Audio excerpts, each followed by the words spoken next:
Howl is a 1956 poem by the American author Allen Ginsberg.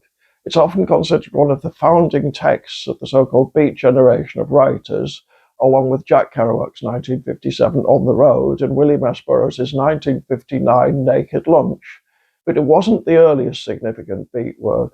That honour should probably go to John Cleland Holmes's 1952 Go, which is worth mentioning here because it contains an extended portrait of Allen Ginsberg.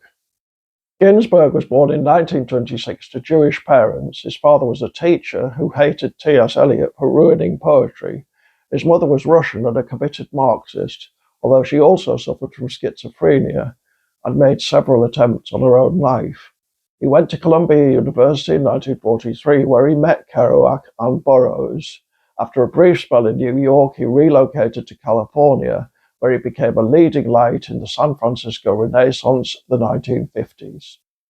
The San Francisco Renaissance was a modernist movement generally considered avant-garde and strongly influenced by jazz music and Japanese poetry. In 1955, a number of its most prominent poets were invited to perform at a former auto repair shop called the Six Gallery in the north of the city. Ginsberg was among them, and he debuted Howl. Jack Kerouac, who was also present, gives a short fictionalized account of it in his 1958 novel The Dharma Bums. Kerouac collected dimes, brought huge jugs of Californian Burgundy for everyone to drink, and when Ginsberg started reading, everyone shouted, "Go, go, go," and one of the older poets cried tears of joy.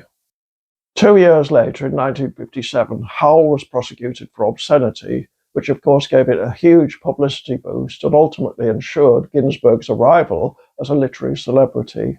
After 9 expert witnesses testified to its redeeming social importance, the prosecution collapsed.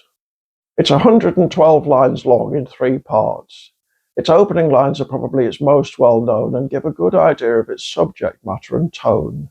I saw the best minds of my generation destroyed by madness, starving, hysterical, naked, dragging themselves through the Negro streets at dawn looking for an angry fix, angel-headed hipsters burning for the ancient heavenly connection to the starry dynamo in the machinery of night.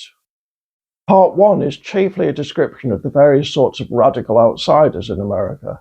Part 2 deals with the power that's oppressing them, the industrialized conformity of the age.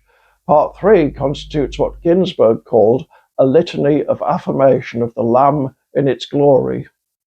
Howl was dedicated to Carl Solomon, a fellow patient of Ginsberg's when he himself was interned in a psychiatric hospital in 1949. Large parts of it are about his mother, who by this time was permanently institutionalized. She died 8 months after the Six Gallery reading. Structurally, Howl owes a lot to Walt Whitman, a poet Ginsberg had fallen in love with in high school. Atmospherically, its biggest influence is probably William Blake.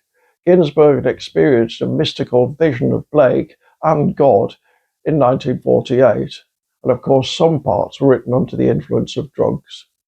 Different people have different views about what good poetry is, and Howl has never been to everyone's taste. Some people think that none of the beats were ever at the forefront of American literature, but of course that depends on what you think literature is and what it's for, if anything. Whatever its artistic merits, however, and personally I think they're far from negligible, there's no doubting the historical significance of Howl. Ginsberg became the bridge between the countercultures of the 1950s and the 1960s. For better or worse, what happened then continues to condition life today.